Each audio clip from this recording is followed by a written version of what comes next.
Pues vamos a entrar a este estudio hermoso que les dije que los atributos de Dios son para que tú y yo conozcamos a Dios, para que tú y yo podamos conocer la persona de Dios, el carácter de Dios, todo lo que Dios es. Porque les dije que hay algo interesante cuando tú conoces a la persona. Por ejemplo, tú vas a salir, quieres salir con una chava o con un chavo, ¿qué vas a hacer antes de comprometerte con esa persona? Le vas a conocer. Vas a salir en un date, vas a salir en ciertas cenas por 1 año, 2 años, 5 años, yo no lo sé, pero vas a salir, vas a darte el tiempo con esta persona para que conozcas cómo es esta persona y te enamores de esta persona. Porque ahorita nomás sabes que la persona te gusta por lo físico, pero no conoces lo que hay adentro. So, para conocer lo que hay adentro tiene que haber convivio, tiene que haber comunión, tiene que haber compromiso. Es lo mismo con los atributos de Dios. Para que tú de veras te enamores de Dios, para que tú de veras conozcas la persona de Dios, de veras quién es, que tú conozcas su corazón, tienes que conocer los atributos de Dios, es decir, el carácter de Dios, la persona de Dios.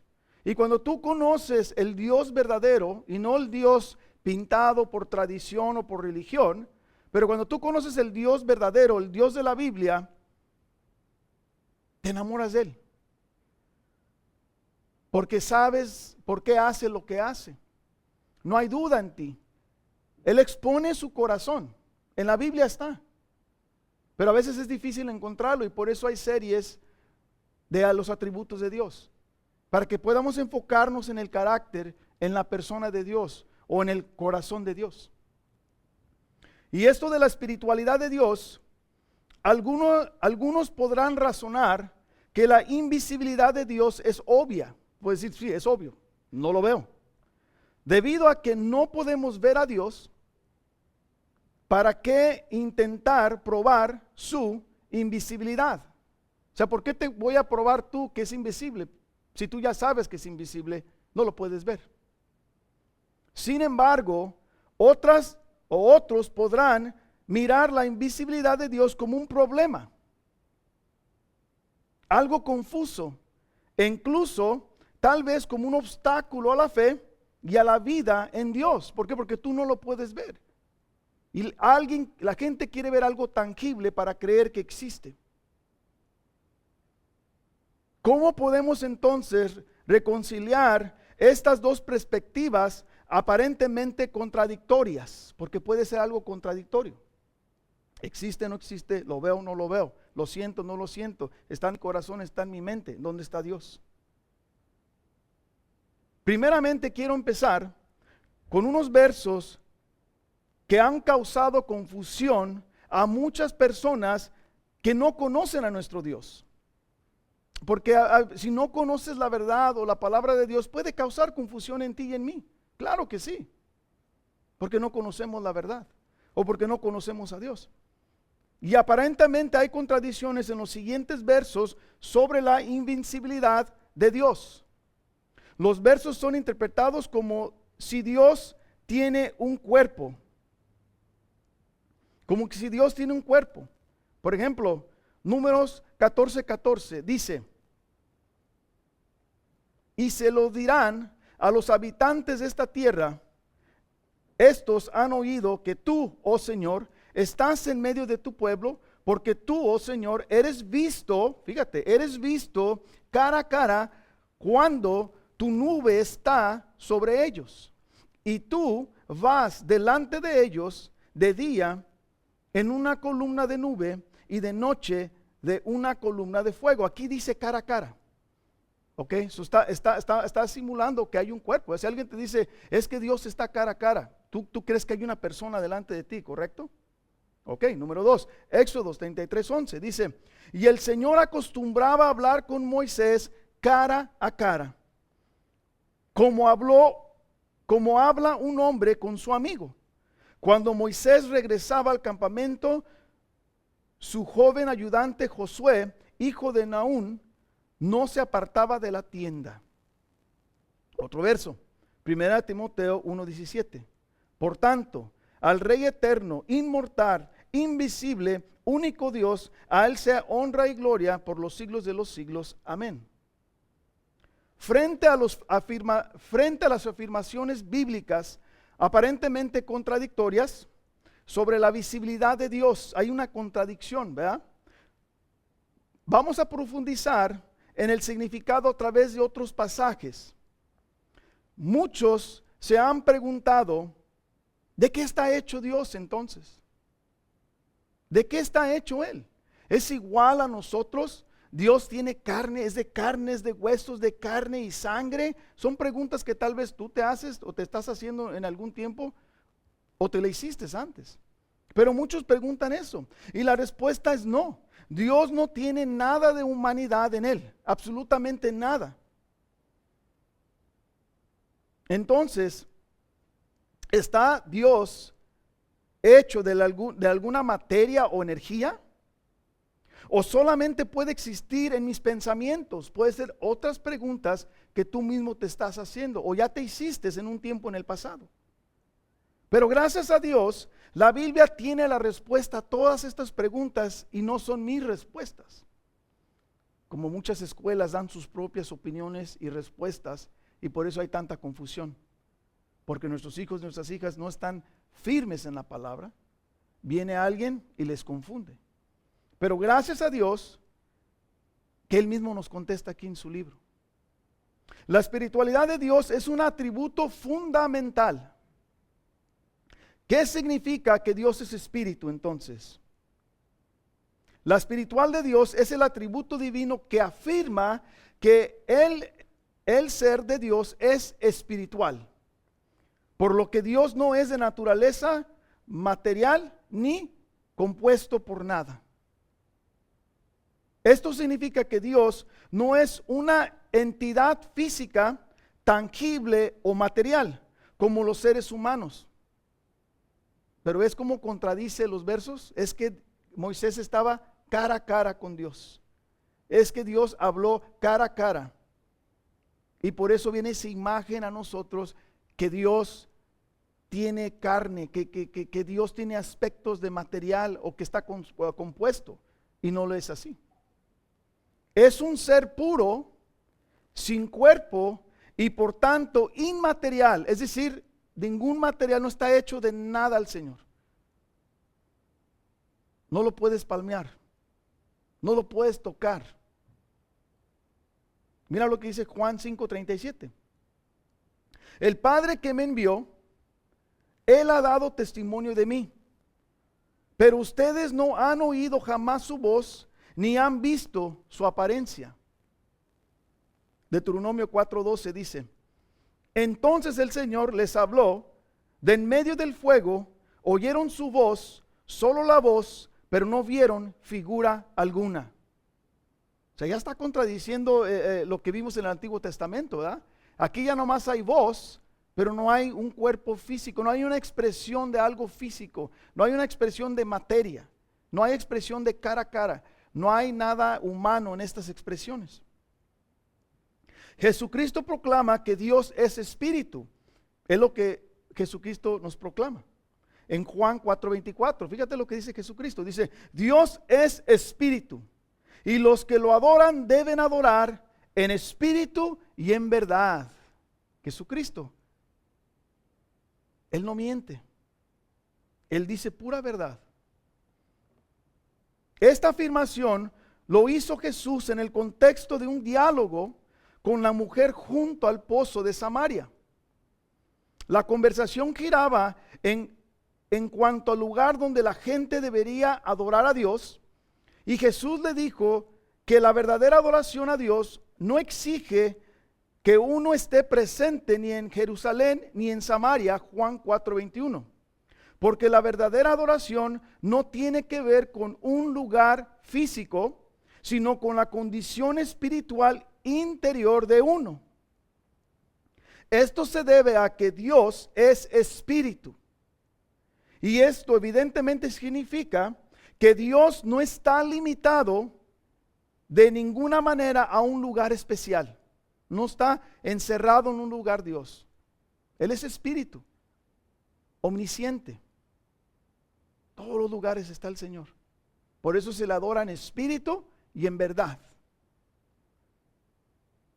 Algunos han descrito la naturaleza espiritual de Dios como una referencia, una mente eterna o una fuerza de energía, porque resulta tentador, fíjate, porque resulta tentador imaginar los atributos de Dios en categorías humanas familiares. Es por eso que le ponen atributos humanos a Dios, porque es la única forma que tu mente puede imaginar a Dios.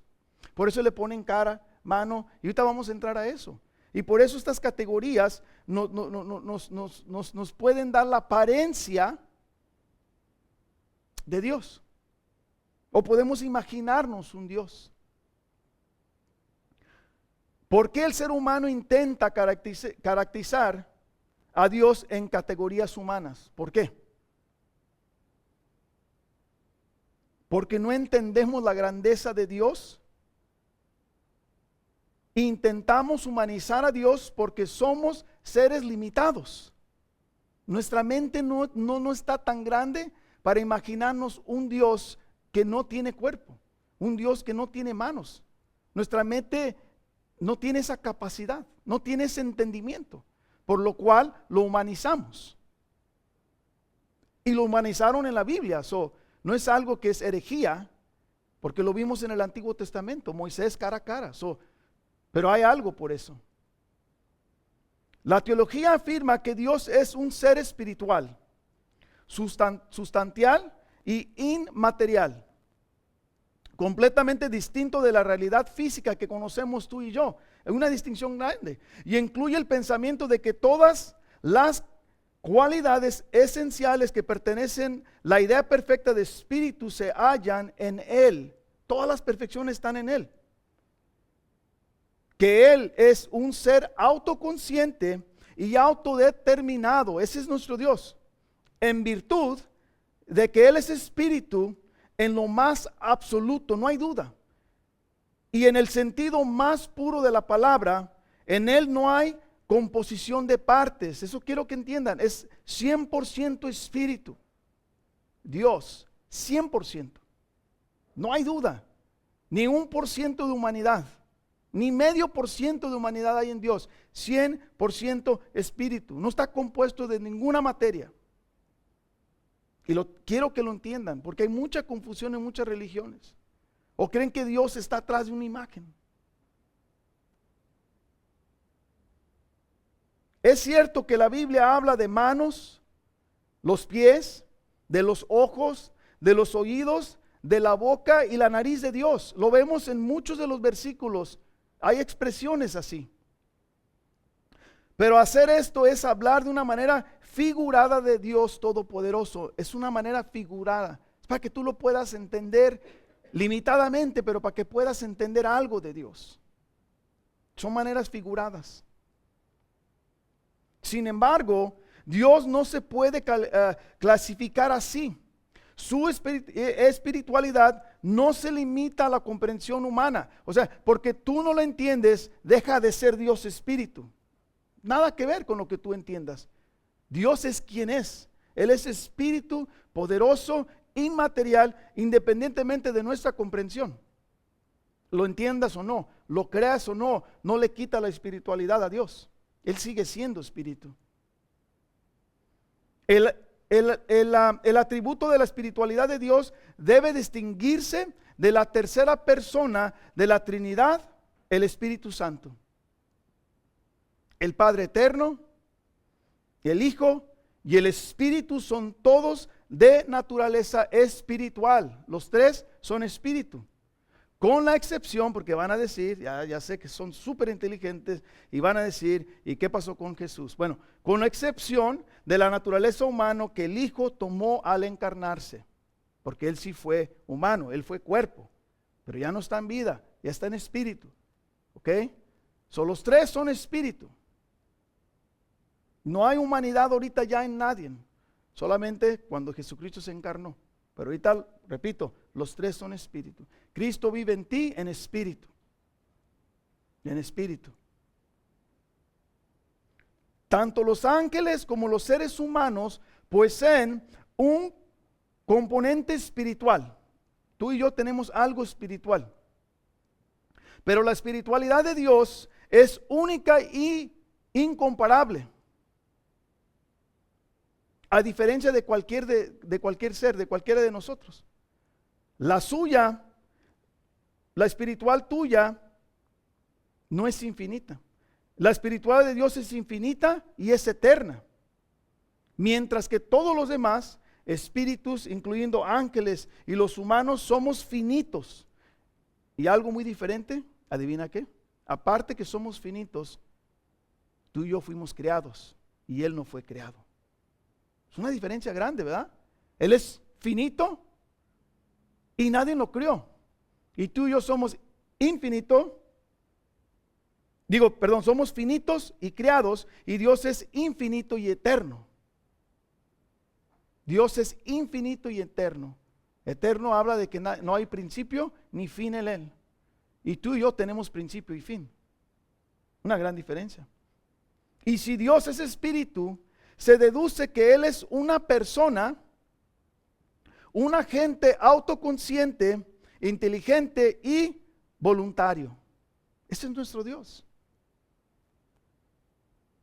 Al atribuirle espiritualidad a Dios, también afirmamos que Él no tiene ninguna de las propiedades que pertenecen a la materia y que Él no puede ser discernido por los sentidos corporales. Y fíjate, Pablo habla de Él como Rey de los eternos, inmortal e invisible en 1 Timoteo 1:17. Dice, por tanto, el Rey eterno, inmortal, invisible, único Dios, a Él sea honra y gloria por los siglos de los siglos. Amén. Algunos podrán creer que la Biblia se contradice con relación a la invisibilidad de Dios. Por los versos que vimos al principio y por los versos que estamos viendo ahora, uno dice, ¿cuál es la realidad? Si Moisés lo vio cara a cara, si alguien más lo vio cara a cara, y ahora tú me estás diciendo que Dios es espíritu, pues ¿cómo vieron la cara? Pero les expliqué al principio que son expresiones.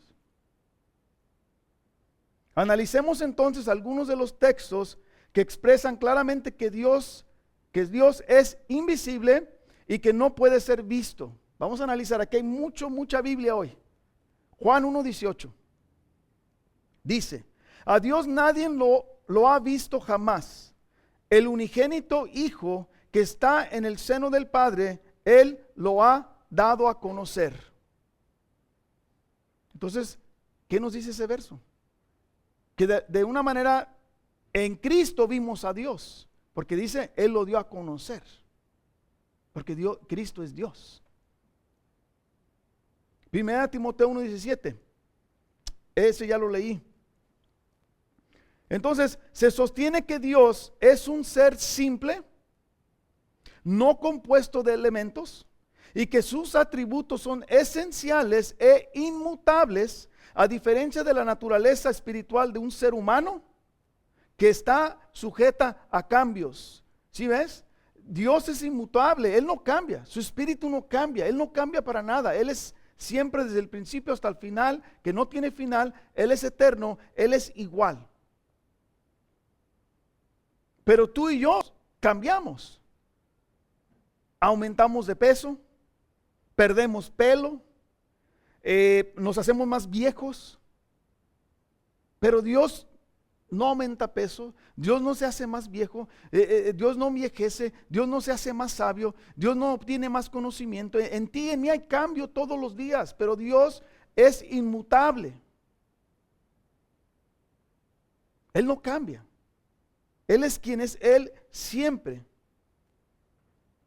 Entonces, ni tú ni yo le podemos añadir ni quitar nada a Dios. Tú no le puedes dar más ni le puedes quitar. Tú no le das valor ni le quitas valor a Dios. No hay nada en nosotros que pueda hacer eso. Y desde este punto de vista, la simplicidad, así como los demás atributos de Dios, son de orden superior a los atributos correspondientes de nuestra naturaleza espiritual. Y luego vamos a ver la simplicidad, que es otro atributo de Dios.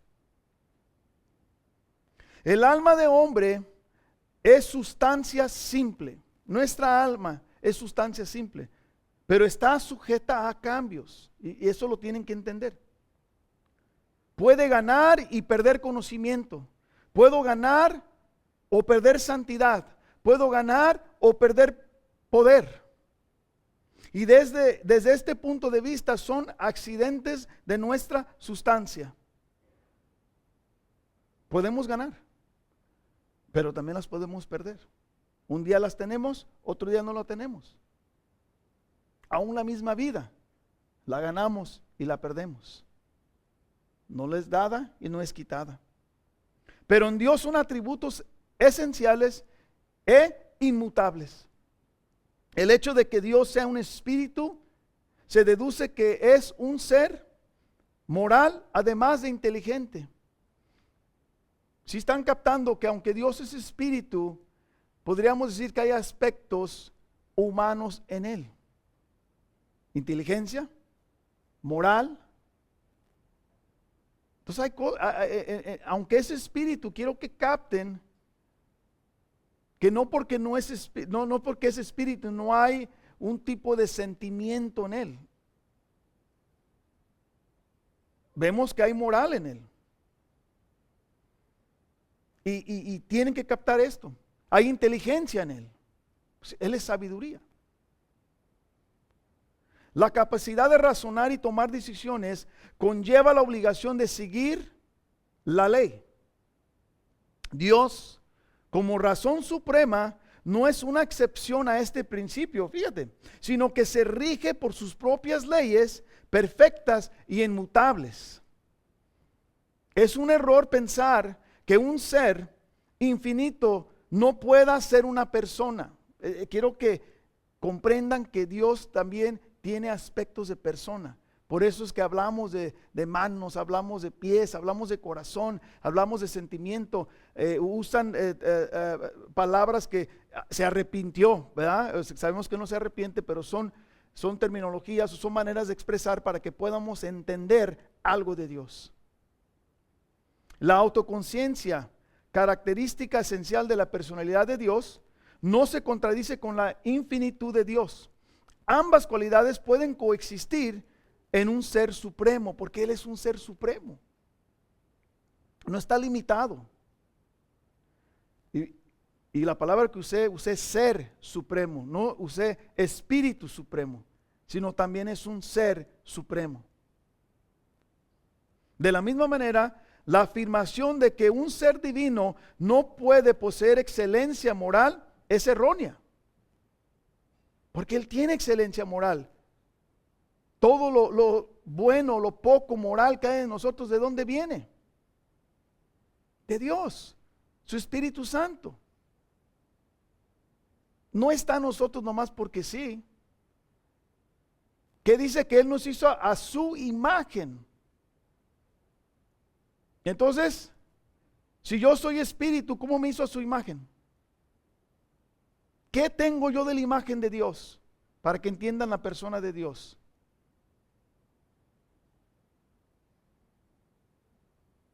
¿Me puedo enojar? ¿Me puedo enojar?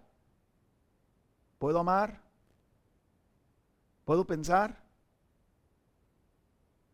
¿De dónde viene eso? De la persona de Dios. ¿Sí entienden que no nomás es un espíritu como el mundo dice, un espíritu, un ghost que anda por ahí nomás volando?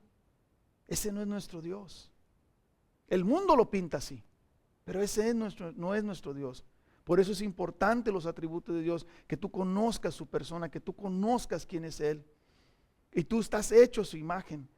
Y tú posees limitadamente, pero tú posees el amor de Dios. Tú posees sabiduría, inteligencia, pero muy limitada la tenemos. Entonces, de la misma manera, la afirmación de que un ser divino no puede poseer excelencia moral es errónea. La bondad moral, que implica la conformidad con una ley, no limita la naturaleza absoluta de Dios. Hay bondad en Él también, hay bondad en ti. Al contrario, la magnifica, pues demuestra que incluso un ser omnipotente se somete al orden y la justicia, a su propio orden y a su propia justicia. Él mismo se somete, no puede ir en contra de lo que Él escribió. Él no puede ir en contra de su justicia, Él no puede ir en contra de su palabra. Qué hermoso es esto. Aunque el mundo esté lleno de enigmas, nadie sensato, niega su propia existencia y responsabilidad moral. Una persona sensata no lo niega. Este acto sería aún peor que un demente quien, seducido por argumentos engañosos, renuncia a su fe en Dios como espíritu personal y Padre amoroso. Un demente solamente haría eso, renunciar a Dios por no conocerle, por no conocer la verdad. Entonces, por lo tanto, debemos aferrarnos a nuestra fe y a nuestra responsabilidad, e incluso ante toda esta incertidumbre del mundo. Se afirma que Dios, por su propia naturaleza infinita, es la máxima expresión de la moralidad. Es su máxima expresión. Se rechaza las dudas sobre su personalidad y moralidad, considerando hasta como verdaderas y evidentes. Todo lo que hemos visto, tú y yo afirmamos que es cierto, que es espíritu, que es invisible, pero que tiene también, que es un ser moral, es un ser inteligente, hay sabiduría, hay amor. Es lo que tú y yo estamos afirmando. Y la escritura bíblica respalda estas afirmaciones, presentando a Dios como un ser personal que se comunica con la humanidad, utilizando pronombres personales y estableciendo relaciones con figuras como Jacob, Adán, Noé, Abraham, Moisés. Vamos a ver esto. Él es un Dios de relación también. Éxodo 24, 9 al 11 dice, y quiero que entiendan lo que vieron aquí. Fíjate, 70 hombres presenciaron una teofonía y compartieron una comida sagrada con Dios. Supuestamente la compartieron ahí con Dios, una teofonía, una visión. Sin embargo, a pesar de esta experiencia extraordinaria, la descripción de la apariencia divina es sumamente limitada. O sea, vemos aquí que no nos realmente nomás dice que vio las manos de Dios. Es lo único que vemos. Está limitado la descripción de Dios. Solo se menciona haber visto aquí sus pies, lo que nos deja con una imagen incompleto y impreciso de la divinidad de Dios. O sea, no podemos ver realmente todo lo que la descripción física de Dios, porque hablan de manos o hablan de un pie, o los pies, perdón, pero hasta ahí, no hablan más. Y me encanta este verso de Isaías. Fíjate lo que Isaías expresa. Isaías 6, 1 al 6 dice, en el año de la muerte del rey Usías, vi yo al Señor sentado sobre un trono alto y sublime, y la orla de su mano llenaba el templo. Fíjate, su mano llenaba el templo. Por encima de él había serafines. Cada uno tenía 6 alas, con 2 cubrían sus rostros, con 2 cubrían sus pies, y con 2 volaban. Y el uno al otro dado voces diciendo, Santo, Santo es el Señor de los ejércitos, llena está toda la tierra de su gloria. Y se estremecieron los simientes de los umbrales a la voz de la que clamaba, a la casa se llenó de humo. Entonces dijo, ay de mí, porque perdido estoy, pues soy hombre de labios inmundos, y en medio de un pueblo de labios inmundos habito, porque mis ojos han visto al Rey, el Señor de los ejércitos. Entonces voló hacia mí uno de los serafines con un carbón encendido en su mano, que había tomado del altar con las tenazas. Quiero explicarles este verso. La visión de Isaías fue una expresión transformadora, pero la descripción de la apariencia divina es sumamente breve. Es breve. El profeta se centra más en la manifestación de la santidad y de la gloria de Dios en vez de un detalle o un aspecto físico. Esto sugiere que la naturaleza de Dios trasciende cualquier representación visual. Él no se enfocó en describirnos a el cuerpo de Dios, pero se enfocó más en describirnos la gloria de Dios, la grandeza de Dios. Una vez más, nos deja con una descripción mínima. En la época del Antiguo Testamento, la práctica religiosa común de las naciones era crear ídolos físicos para que entren los espíritus a los dioses. Ellos creaban sus monos, sus estatuas, todo físico. Y el ídolo se convertía en el punto focal y el lugar donde podía producirse la conexión con un Dios. Es ahí donde ellos se conectaban con su Dios supuestamente. Era el lugar de reunión donde el pueblo podía adorar y donde los dioses podían recibir sus sacrificios. En cambio, el segundo mandamiento está en contra de la tentación de encarnar a Yahweh de ese modo. Y es uno de los mandamientos en Éxodo 24-6, y lo puedes tú leer. El pueblo hebreo debe ser único. Él debe ser único entre los pueblos del mundo por su celebración de la espiritualidad de Dios. Yahweh no necesita una forma física, y eso lo vimos en los dos versos anteriores con Isaías. Él no necesita una forma física para comunicarse con su pueblo o para recibir alabanza. ¿Por qué? Porque vimos que lo adoramos en espíritu y en verdad. No hay un cuerpo físico para adorar. Y Dios estaba en contra de eso y está en sus mandamientos. Sin embargo, el Antiguo Testamento registra una serie de teofonías. Hay muchas teofonías, ocasiones en las que Yahweh adopta temporalmente forma de cuerpo. Lo vimos en los versículos. Temporalmente dicen piernas, o dicen cara a cara, o dicen sus pies. Es algo temporal nomás. Las teofonías se distinguen notablemente de la adoración de ídolos porque Yahweh siempre inició tal acción como un acto temporal a la necesidad humana y nunca como resultado de una necesidad divina de encarnación.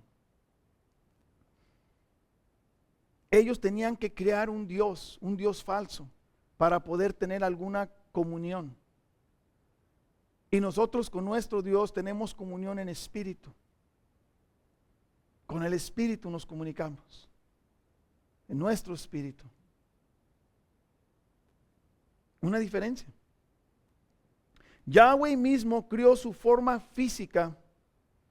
Ningún ser humano fabricó jamás un ídolo o a la imagen que luego él llenara. Nunca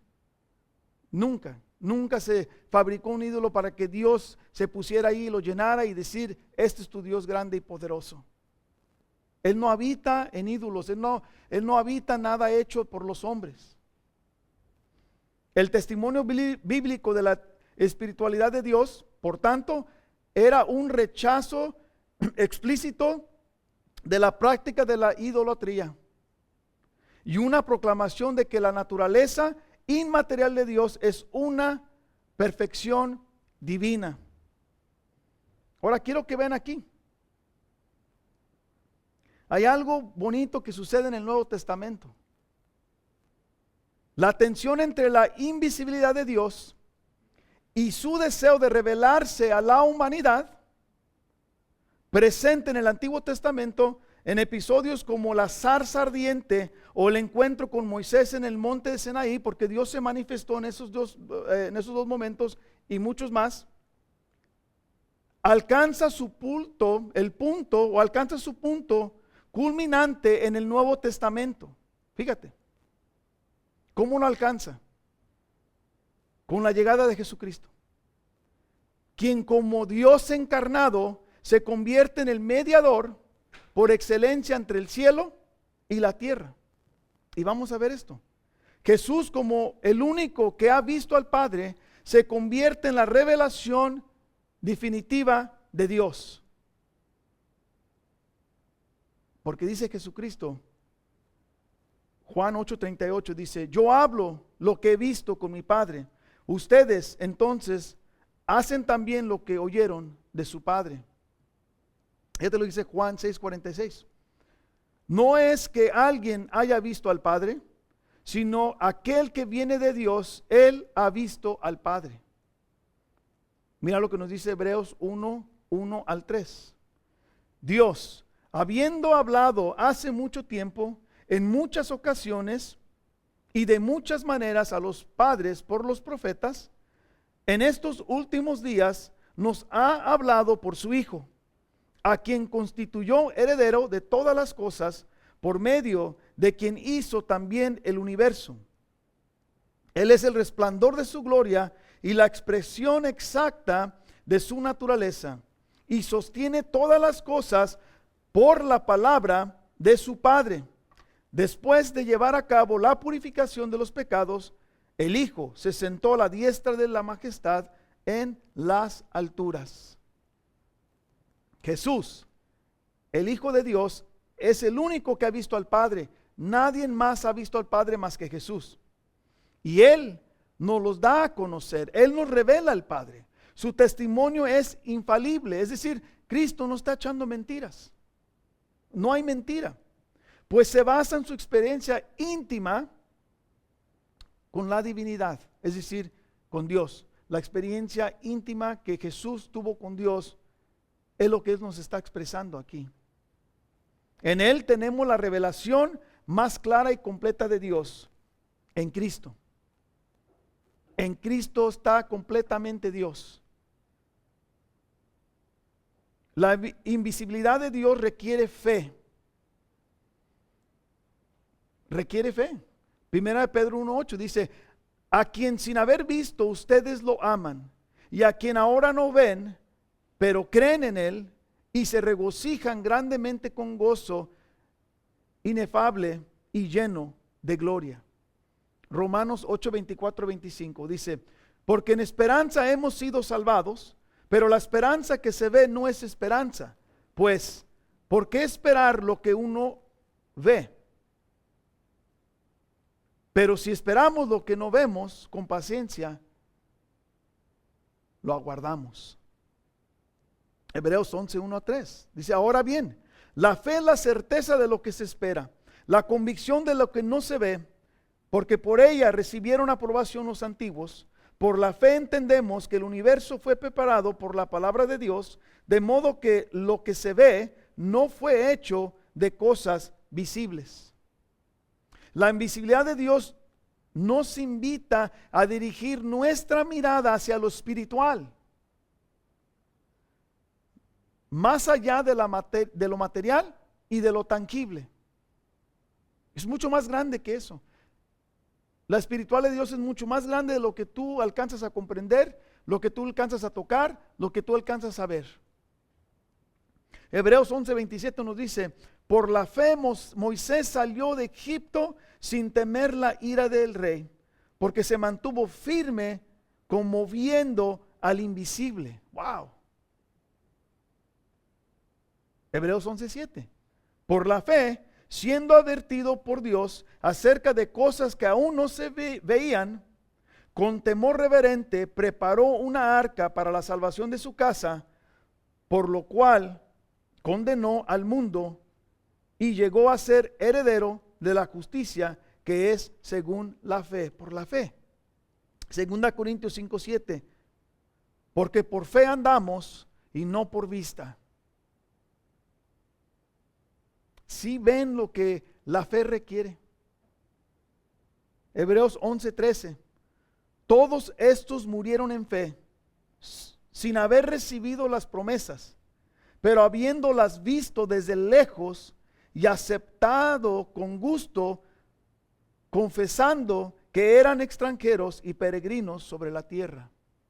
O sea, ellos por fe ya las habían recibido. Murieron sin recibirlas, pero por fe sabían que iban a ser de ellos esas promesas. Por fe vieron el futuro. Si no podemos ver a Dios con nuestros ojos, ¿en qué basamos nuestra creencia en Él? Si no lo ves. La respuesta es simple: su palabra. En su palabra. Los cristianos confiamos en las promesas de Dios, así como los que murieron, los antepasados murieron, pero confiados en las promesas de Dios. Tú y yo debemos confiar, y aunque no las veamos con nuestros ojos, sabemos que vienen, porque es por fe, no es por lo que tú ves. Los beneficios de la ausencia física de Jesús y su llegada y presencia a través del Espíritu Santo pueden resumirse en las siguientes formas. Hay unos beneficios cuando Jesucristo se fue. Su cuerpo físico se desaparece. Y tú y yo recibimos beneficios de Él. Mira, recordemos las palabras de Jesús antes de su partida referente a su espiritualidad, porque Él también es espíritu.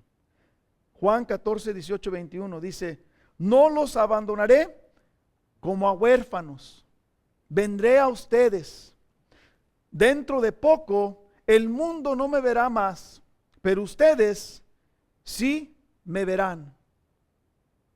Wow, el mundo no me verán, pero ustedes sí me verán. Dado que yo vivo, y ustedes también vivirán. Cuando yo vuelva a la vida, ustedes sabrán que estoy en mi Padre y que ustedes están en mí y yo en ustedes. Los que aceptan mis mandamientos y los obedecen son los que me aman. Y porque me aman a mí, mi Padre los amará a ellos. Y yo los amaré y me daré a conocer a cada uno de ellos. Wow. Juan 16, 7 al 11. Fíjate. Beneficio: Jesús no nos va a abandonar. Él viene a nosotros. Él nos ama. Y Juan 16, 7 al 11 dice: en realidad es mejor para ustedes que me vaya, porque si no me fuera, el abogado defensor no vendría. En cambio, si me voy, entonces se lo enviaré a ustedes. Y cuando Él venga, convencerá al mundo de pecado y de la justicia de Dios y del juicio que viene. El pecado del mundo consiste en que el mundo se niega a creer en mí. La justicia está disponible porque voy al Padre y ustedes no me verán más. El juicio vendrá porque quien gobierna este mundo ya ha sido juzgado. ¿Entienden estos beneficios, familia? Jesús no se refiere a una ausencia física temporal, sino a una transformación en la forma de la relación entre nosotros. Porque en vez de una relación física, ahora es una relación espiritual. Ya no está limitado. Jesucristo ahora es omnisciente. Todos los que creen en Él, todos quien lo ama, Él también ama. Él viene a los suyos. Él tendrá comunión con los suyos en espíritu. Eso es hermoso. Eso es grande para aquellos que creen en Él. Porque Él mismo lo dijo. Para los que me aman, para los que me obedecen. La ausencia física de Jesús y el envío de su Espíritu. En la ausencia física de Jesús, origina el envío del Espíritu Santo, quien será nuestro consolador, dice, y morará con nosotros para siempre, una eternidad. No dijo temporalmente voy a estar con ustedes, en su cuerpo físico sí, pero en su espíritu eternamente está con nosotros, una eternidad. Juan 14:16 dice, entonces yo rogaré al Padre, fíjate, y Él les dará otro consolador para que estén con ustedes para siempre. El mundo no puede ver o conocer el Espíritu Santo, pero nosotros sí. Juan 14:17. Es decir, el Espíritu de verdad, a quien el mundo no puede recibir, porque ni lo ve ni lo conoce. Pero ustedes sí lo conocen porque mora con ustedes y estará en ustedes. El mundo no lo conoce, el mundo no lo puede ver. ¿Quién es el mundo? Los que no creen en Él. Pero ustedes que creen en Él, dice que sí lo puedes ver, que sí lo sientes, porque está en ti. Vive en ti. Vive en mi familia. Jesús mora en cada creyente. Aunque Jesús habitó entre los hombres durante su vida terrenal, ahora Él mora dentro de cada creyente por medio del Espíritu Santo. Y hay intimidad con Dios. El Espíritu Santo trae consigo una intimidad con Dios aún más grande de la que jamás ha experimentado el hombre. Juan 14:20. En ese día conocerán que yo estoy en mi Padre y ustedes en mí y yo en ustedes. El Espíritu Santo es el Espíritu verdadero. Y con esto terminamos. En Él solo convocará la presencia de Cristo en los santos y revelará a su iglesia todo lo que necesitamos saber de Dios. El Espíritu Santo te va a revelar a ti, el creyente, todo lo que tú tienes que saber de Dios. No hay que dar endividando, sacando fórmulas, profetas, apóstoles que dicen tanto y no saben nada. Dice que el Espíritu Santo, tú, hijo de Dios, ¿tienes el Espíritu Santo? Lee su palabra, dice que te va a revelar su verdad a través de su palabra. ¿Por qué? Porque el Espíritu Santo mora en ti y mora en mí, y es lo único que necesitamos para ser convencidos. Y dice que va a convencer a los pecadores de las verdades que son esenciales para tu salvación y para mi salvación. Es lo que trae el Espíritu Santo, trae convicción. Qué gran obra del Espíritu Santo, qué gran obra de la espiritualidad de Dios, qué gran obra de la espiritualidad de Cristo. Todo esto es porque nos ama, familia. Nos ama. La partida de Jesús marca el cumplimiento de la antigua promesa de Dios de habitar en medio de su pueblo. A través del Espíritu Santo, Dios habita en los corazones de los creyentes, cumpliendo así su promesa de una relación íntima y personal. Gloria a Dios, porque aún sigue cumpliendo sus promesas en el Espíritu Santo, habitando en su pueblo en espíritu y en verdad. Vamos a orar.